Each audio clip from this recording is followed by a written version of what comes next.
მე გიჩვენებ ტერიტორიას, სადაც მოხდა რამდენიმე წუთის წინ საკმაოდ მძიმე შემთხვევა. გაჩვენებ ტერიტორიას, ეს არის ავალიშვილის ქუჩა, რომელიც პოლიციას ალყაში აქვს მოქცეული 100 მეტრის რადიუსით აქვს პოლიციას შემოსაზღვრული ტერიტორია, გადაკეტილი და იქ არავის აძლევს შესაძლებლობას, რომ მიუახლოვდეს შემთხვევის ადგილს. საგამოძიებო მოქმედებები ამ წუთებში მიმდინარეობს ადგილზე, ასურათებენ ექსპერტ-კრიმინალისტები ტერიტორიას და ექსპერტ-კრიმინალისტები გამომძიებლები შემთხვევის არეალში მოძრაობენ, ეძებენ სავარაუდოდ იარაღს და ვაზნებს. ჩვენი ინფორმაციით მოკლია ერთ-ერთი ბიზნესმენი, ერთ-ერთი ვერსიით მკვლელობას წინ უძღოდა ეგრეთ წოდებული საქმის გარჩევა ბიზნესმენებს შორის, ერთი ბიზნესის მფლობელებს შორის და შელაპარაკება დაიწყო ავტომობილში, სადაც უკვე უშუალოდ მოხდა გასროლა. ავტომობილთან არის თავად ჩაცხრილური მამაკაცი, ახლაც ამ წუთებში ჯერჯერობით ის არ არის გადაყვანილი ექსპერტიზაზე, ის დაათვალიერეს უკვე ექსპერტ-კრიმინალისტებმა, შეისწავლეს გარდაცვლილი მამაკაცის სხეული და სავარაუდოდ უკვე რამდენიმე წუთში მას გადაასვენებენ ექსპერტიზის ეროვნულ ბიუროში. ცოტა ხნის წინ ადგილზე გამოჩნდა ერთ-ერთი პირი, რომელიც სავარაუდოდ უნდა იყოს ჩაცხრილური მამაკაცის ახლობელი. მას ამ წუთებში ატყობინებენ სამართალდამცველების შემთხვევის შესახებ და საკმაოდ მძიმე სურათია, არ ვიცი რამდენად აქვს კამერას, იმის შესაძლებლობა რომ აღიქვას აქ მიმდინარე პროცესები.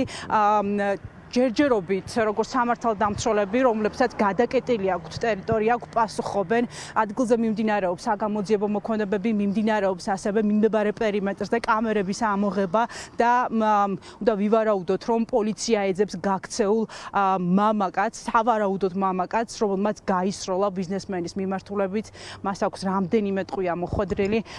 ადგილზე არის რამდენიმე საგამოძიებო მოქმედებების კვალი და თუ ვიმსჯელებთ ამის მიხედვით, მინიმუმ 5 ტყვია გასროლილი მამაკაცის მიმართულებით.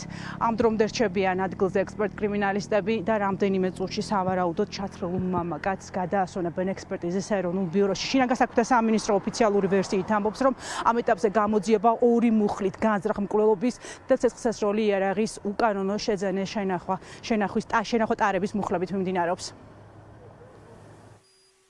ბიზნესმენია მოკლული, როგორც გავიგეთ. არ ვიცი, მართლა არ ვიცი, ვერაფერს ვერ გეტყვით. გაქცეულია დამნაშავე, ამას ეძებთ, ეს მაინც მითხარით, რა ტიპის საგამოძიებო? არ ვიცი, მიმდინარეობს საგამოძიებო, მიმართეთ პრესენს. ჩვენ არ ვიცი. ვინ არის შეგეძლიათ მითხრათ მოკლული? არ ვიცი, მართლა არ ვიცი, ვერაფერს ვერ გეტყვით ამ ეტაპზე. ბიზნესმენია ჩაცხრილული, როგორც გავარკვიეთ და გავიგეთ, აგერ გაუგნებიან თვითმხილველები. ჩვენ ვერაფერს ვერ. ვინ არის პირი, ვისაც ეძებს ახლა პოლიცია?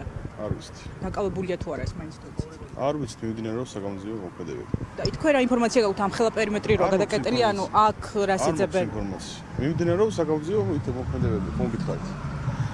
კამერები არის ამ ტერიტორიაზე, ჩანაწერების ამოღება მიმდინარეობს, კვალის აღება თუ აი რა ტიპის საგამოძიებო? ჩვენ ამ ეტაპზე სხვა ვერაფერს ვერ გეტყვით. ხელა პერიმეტრის გადაკეტვა რატომ გახდა საჭირო? პრესენს მიმართეთ მაგაზე პატიცებლო, მე პასუხს ვერ დამნაშავეს ეძებთ, გაგცემთ. მე მაგაზე პასუხს ვერ გაგცემთ. მაგაზე უნდა მიმართოთ პრესენს. საგამოძიებო მოქმედებები რას ემსახურება, ანუ რა ტიპის საგამოძიებო? ძალიან დიდი ტერიტორია. გავიგეთ, მაგაზე მიმართოთ. რა ბრძანებაა, რატომ გადაკეტეთ? მე პასუხს ვერ გაგცემთ ვერაფერს. პროლობაა, ხო?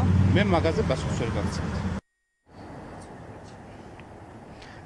ვინ არის ჩაცხრილული მამაკაცი და რას მოყვა შემთხვევა ამ ყველაფერთან დაკავშირებით ოფიციალურ განცხადებას შინაგან საქმეთა სამინისტრო მას შემდეგ გაავრცელებს, რაც ადგილზე დასრულდება საგამოძიებო მოქმედებები. ამ დრომდე ექსპერტ-კრიმინალისტები კვლავ ასურათებენ ტერიტორიას, ჯერჯერობით ადგილზე რჩება ჩაცხრილული მამაკაციც და სავარაუდოდ მისი გადასვენება ცოტა ხანში მოხდება, უკვე იწყება გადასვენების პროცედურები, ექსპერტიზის ეროვნულ ბიუროში გადაიყვანენ მამაკაცს, რომელიც ავალიშვილის ქუჩაზე რამდენიმე წუთის წინ ჩაცხრილეს.